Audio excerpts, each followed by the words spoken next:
The test is in 4 parts: Part 1, Part 2, Part 3, and Part 4. Now look at Part 1. Part 1. You'll hear a conversation between two students in the dining hall of the college.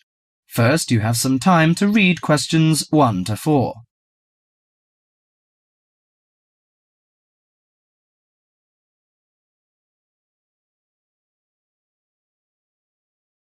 Now listen carefully to the conversation and answer questions 1 to 4.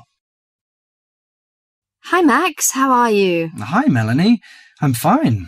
In fact, I'm preparing the coming holidays and I want to have a car tour with my friends. That sounds lovely. How is your preparation? Well, I haven't begun yet because I'm not quite sure how to rent a car and what the expense is like and something like this. Ha! You've run into the right person. I did the same last holiday and I can recommend it to you. I went to Avis Rent-A-Car Company, which is at 14A Dover Road, Oxford. Let me write it down. Is it DOVER? Yes, and the telephone number is 634-0963. But if you book for the first time, dial another number with extension. That is 634-0853, extension 54. Okay, thank you very much. I'll have a try.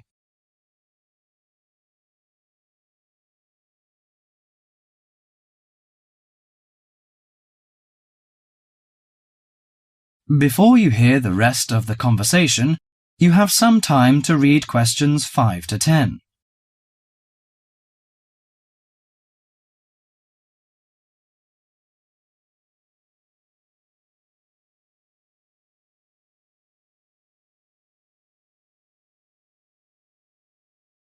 Now listen to the conversation between Max and the assistant and answer questions 5 to 10. Good morning, Avis Rent-A-Car Company. How can I help you? Hi, I want to book a car for tour. I want to inquire some information about the grade of the cars and the prices. No problem. We offer a wide selection of rental cars to choose from luxury car to economy car, compact car, minivan, and pickup truck. Well, luxury car is obviously out of my price range, but compact or economy is not big enough. You know, we have 7 persons together. Well, how about a minivan? It's perfect for road trips and will make your journey feel like you're in a living room on wheels. I think that's good. Well, what does it feature? I mean, what facilities does it have? Unlike most minivans with manual transmission, the rental minivan cars have feature automatic transmission, air conditioning, and AM/FM stereo. If you drive a long, smooth way, you can use the cruise control, which will save you a lot of energy. Good. How much is the price? If you rent an intermediate one, it will cost you £55 each day. If it is standard, the cost is £45 per day. I think the standard is enough. Oh, we have a special 50% discount for weekends, from Friday to Sunday. But that doesn't apply to tax, recovery fees, and optional services. Well, what are the optional services? Well, they usually include some extra facilities, like first aid kit or something like that. I know. We plan to start off on Friday, so we have to prepare 1 day in advance. I want to book from 30th of April, which is Thursday, and it will end next Monday. Okay. Could you leave your name and the driving license number? My name is Max, and the license number is M9021. Okay. You can pick up the car on Thursday noon. Besides, we offer some optional services like street maps, flashlight, and sunsheet. What would you like to have? Flashlight is not necessary, I think. But street maps are useful, especially when we drive in a strange place. As for the sunsheet, I'd like to give that a miss. We don't want to spend too much extra money. Okay, Mr. Max, thank you for calling.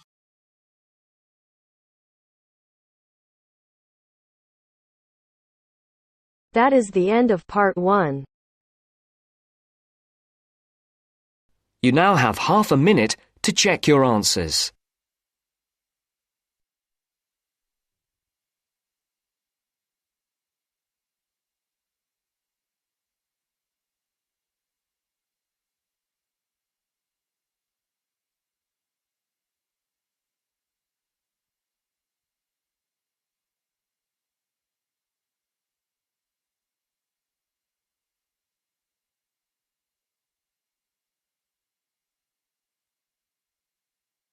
Now turns to Part 2.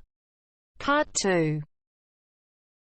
You will hear a library assistant talking about the library she works in. You now have 30 seconds to read questions 11 to 15.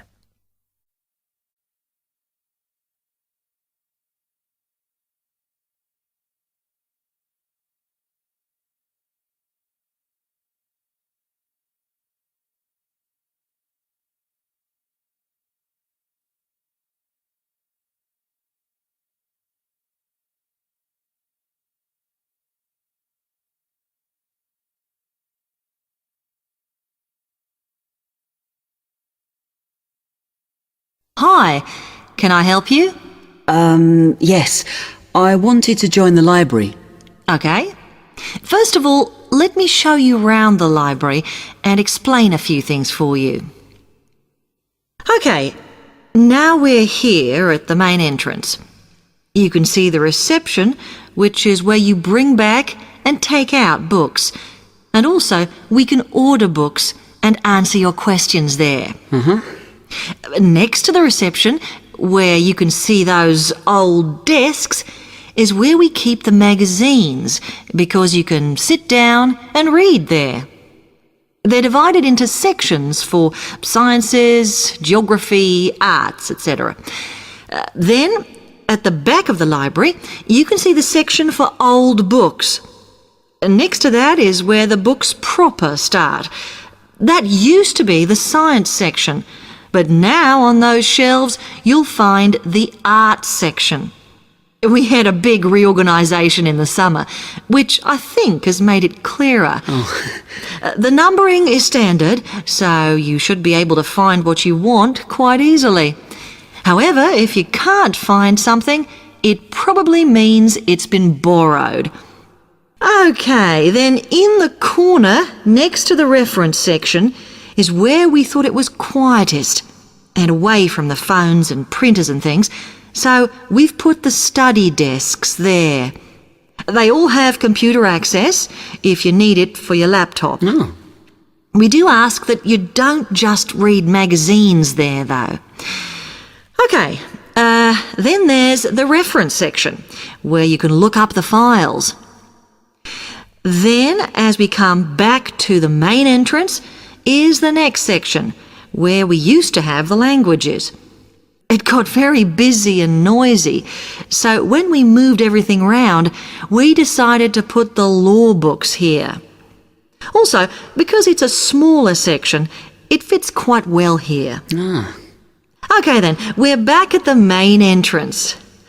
Over there, by reception, there's a door that goes to the extension. And we have further sections, such as languages and study desks through there. So you could have a look round when we've finished.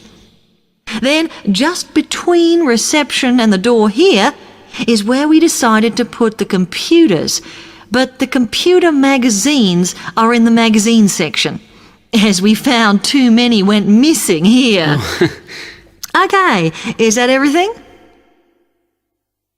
You now have 30 seconds to read questions 16 to 20.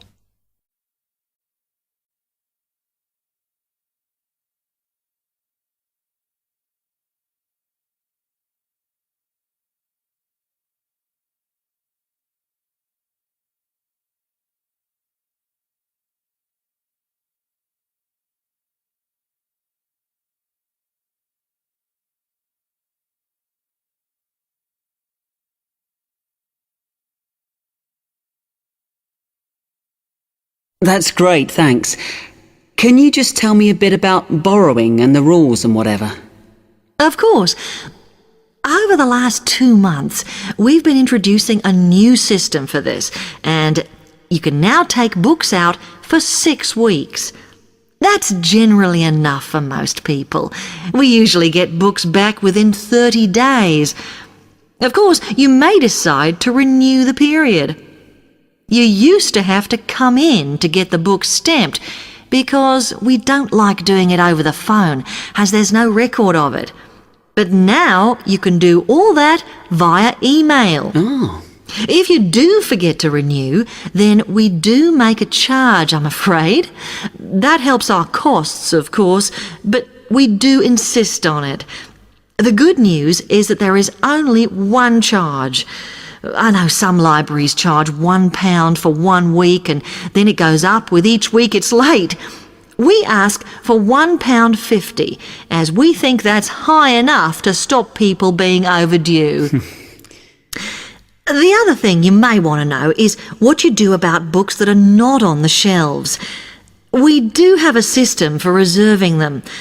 All you have to do is fill in a yellow form behind those blue ones on the desk and give it to someone at reception. We'll let you know when it comes in. Also, sometimes you will need a journal article that we don't have but can get from other libraries. So we offer an ordering service if you need it. Now, if you'd like to fill in this form here...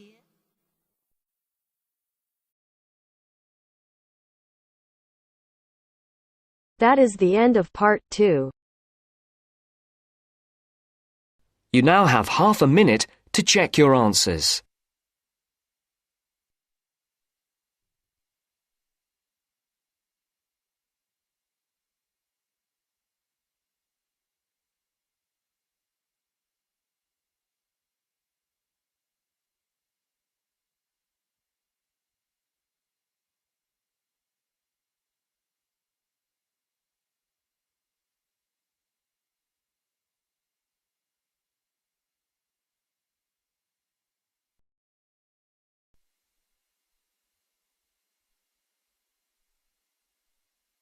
Now turns to part 3. Part 3. You will hear some students discussing an assignment. Listen carefully and answer questions 21 to 24.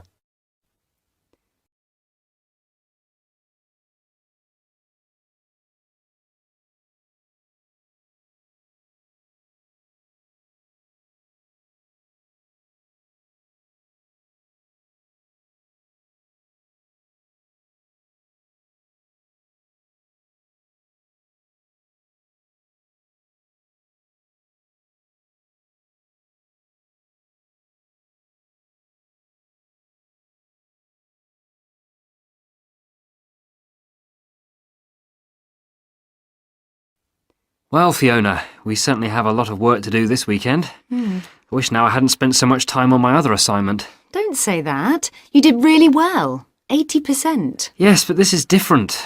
It's not hard, really. It's just all a bit of a rush. We had loads of time to get the other one right, but this one is all a bit pressured. That's what makes me anxious, despite the preparation we've done. You shouldn't worry. What could go wrong? Look, let's look through what we can do to make sure it's okay. Well, the main difficulty that's bothering me is about defining the terms of reference. It's supposed to be about approaches to social welfare, right?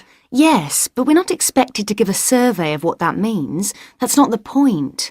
We're supposed to be comparing the way welfare is approached in collectivist societies and what you might call capitalist societies. So we can concentrate on just that contrast? Yes.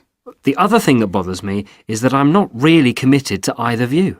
Well, I have strong opinions of my own, but that's not supposed to colour my judgment. How do you mean? Well, what you write for this is supposed to be unbiased. It specifically says that you shouldn't give a personal view. But Professor Green has a personal view. Yes, but that doesn't mean that we have to agree with him, and I don't think we'll do any better if we do. And how long does it have to be? The maximum is 4,000 words. What? But that's the maximum. We'll probably end up with about 3, but at least 2,000 is the minimum. Shouldn't be a problem. OK. Before you hear the rest of the talk, you have some time to look at questions 25 to 30.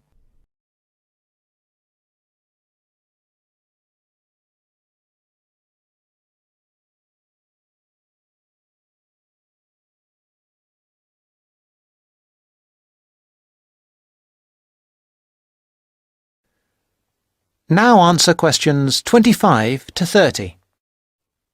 Now, where can we get some information on all this? Well, we could ask Olive over there.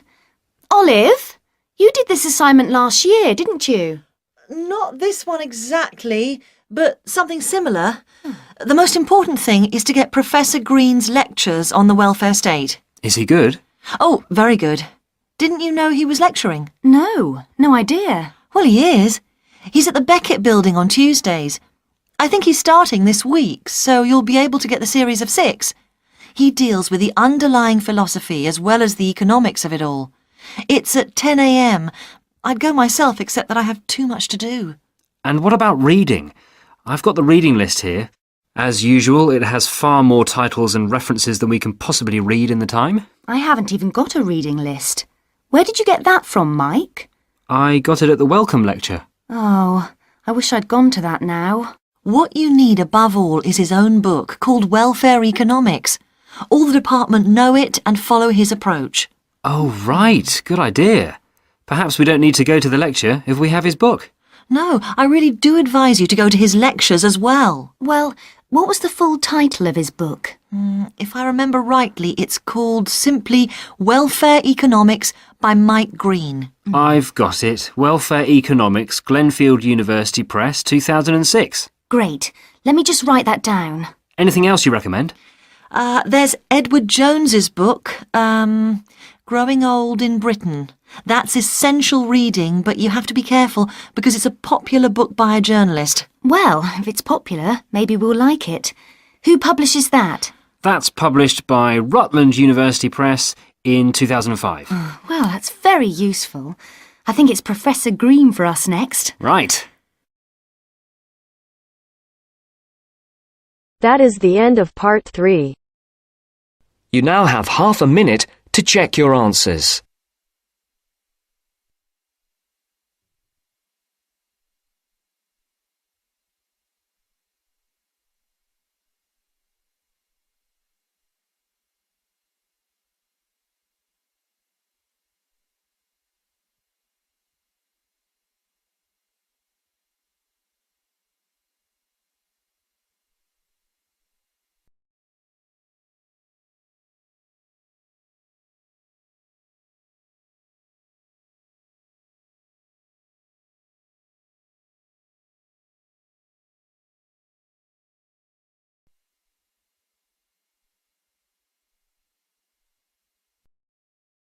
Now turns to part 4.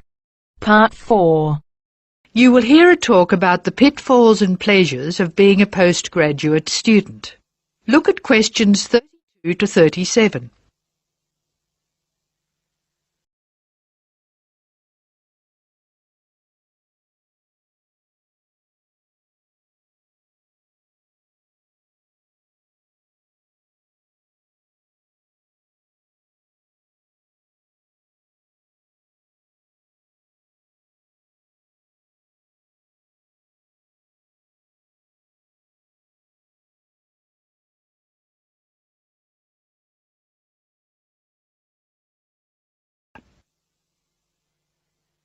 Postgraduates are about as easy to define as catching steam in a bucket. Courses can be vocational, for training, as research, as a preparation for research, or a combination of these. Also, you can choose between full-time and part-time. Increasingly, the approach to postgraduate study is becoming modular. The vast majority of postgraduates are doing short, taught courses, many of which provide specific vocational training. Indeed, there has been a 400% increase in postgraduate numbers in Britain over the past 20 years. Current figures stand at just under 400,000. People undertake postgraduate study for many reasons. These may be academic, intellectual challenge, development of knowledge, vocational, training for a specific career goal, or only vague, drifting into further study. It is essential that you determine the reasons you want to become a postgraduate. If you have clear goals and reasons for studying, this will enhance your learning experience and help you to remain focused and motivated throughout your course. Where you study should be based on much more than the course you want to do. For some courses, you're likely to be there for several years, and it is important that you are happy living there. Check also what type of accommodation is available and whether the institution provides any housing specifically for postgraduates. Choosing an institution and department is a difficult process. To determine quality, do not rely on the reputation of an institution, but find out what the ratings are from the most recent assessment exercises. Find out about the staff, their reputation, competence, enthusiasm, and friendliness. Visit the department if possible and talk to existing postgraduates about their experience, satisfaction, comments and complaints. Be very careful to check how they feel about their supervisors. Also, check what facilities are available, both at an institutional level, for example libraries, laboratory and computing facilities, and in the department, for example study room, desk, photocopying, secretarial support, etc.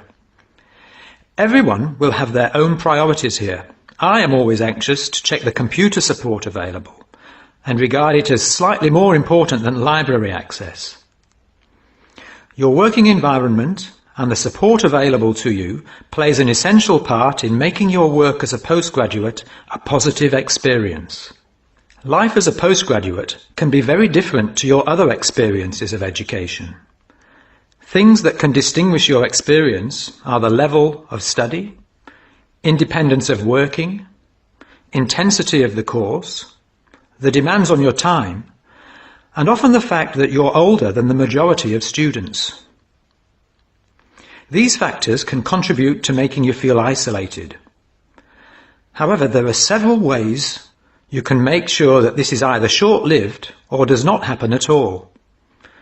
Many student unions have postgraduate societies that organise social events and may also provide representation for postgraduates to both the student union and the institution. Departments can also help to create a sense of identity and community, and often have discussion groups available. Don't be afraid to talk to staff about any difficulties you might be having. Of course, universities provide counselling services, but we have found that the best advice comes from talking to other postgraduates who may have faced similar difficulties. Look at questions 38 to 40.